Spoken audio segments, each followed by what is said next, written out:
የአዲስ አበባ ከተማ አስተዳደር ልጆች ያለ ሐሳብ በትምህርት ገበታቸው ላይ እንዲገኙ ወላጆችም ያለ ሰቀቀን ልጆቻቸውን ወደ ትምህርት ቤት እንዲልኩ ለማስቻል የጀመረው የምገባ ፕሮግራም ዓመታትን ተሻግሯል። ይህ መርሃ ግብር ከሚተገበርባቸው ትምህርት ቤቶች መካከል አንዱ በሆነው የደጃዝማች ወንዲራድ የመጀመሪያ ደረጃ ትምህርት ቤትም ከኬንያ ከመጡና በዘርፉ ከተሰማሩ የልዑካን ቡድን አባላት ጋር የልምድ ልውውጥ ተደርጓል። የትምህርት ቤት የምገባ ፕሮግራሙ የሚያበረክተው አዎንታዊ አስተዋጽኦም ከፍተኛ እንደሆነ የልዑካን ቡድን አባላቱ ተናግረዋል። School feeding has a huge impact.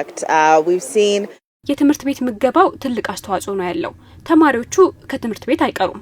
የሚመገቡት ምግብ በጣም የሚጣፍጥና የተመጣጠነ እንደሆነ ተመልክተናል። የተመጣጠነ ምግብ ለህፃናት እድገት በጣም ወሳኝ ነው።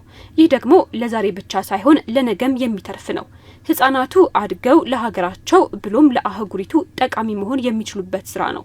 በዚህ የሚሰሩትን እናቶችን ማግኘቻቸዋለሁ። ፕሮግራሙ የፈጠረላቸው የስራ ዕድል ቀላል አይደለም. And to see the jobs that have been created. A hungry child can't learn, right? And that's one thing that we all የተራበ ልጅ በፍጹም ትምህርቱን ሊከታተል አይችልም። ይህ ፕሮግራም ህፃናቱ ከትምህርት ገበታቸው እንዳይርቁ ያደርጋል። ትምህርታቸውን በንቃት እንዲከታተሉም ጭምር። ህፃናቱ አሁን ያሉበት እድሜ ላይ መስራት ደግሞ ውጤታማ የሚያደርግ ነው።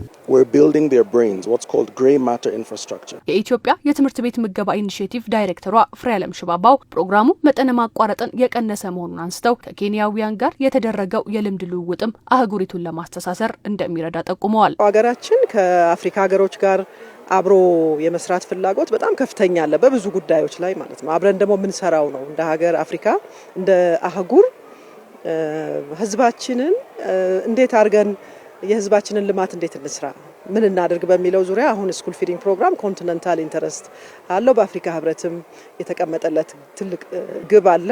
እሱን ለማሳካት አሁን የመጡት ከኬንያ የመጡት ወገኖቻችን ጋር እነሱ ትልልቅ ስራ እየሰሩ ያሉ ሰዎች ናቸው። ዓለም አቀፍ ሪኮግኒሽን ያገኙ ናቸው እና አብረን ሲስተሞችን ዲዛይን ማድረግ እንችላለን። የከተማ አስተዳደሩ በመንግስት ትምህርት ቤቶች የሚያከናውነው የምገባ ፕሮግራም በትምህርት ዘርፉ ለሚመዘገበው ውጤት ከፍተኛ አስተዋጽኦ እንደሚያበረክት የተናገሩት ደግሞ የአዲስ አበባ ከተማ አስተዳደር የምገባ ኤጀንሲ ዋና ዳይሬክተር ወይዘሮ ጸዳለች ሚካኤል ናቸው። መንግስት ለዘርፉ በሰጠው ትኩረት መሰረትም በቀጣይ ይበልጥ ለመስራት መታቀዱን አንስተዋል።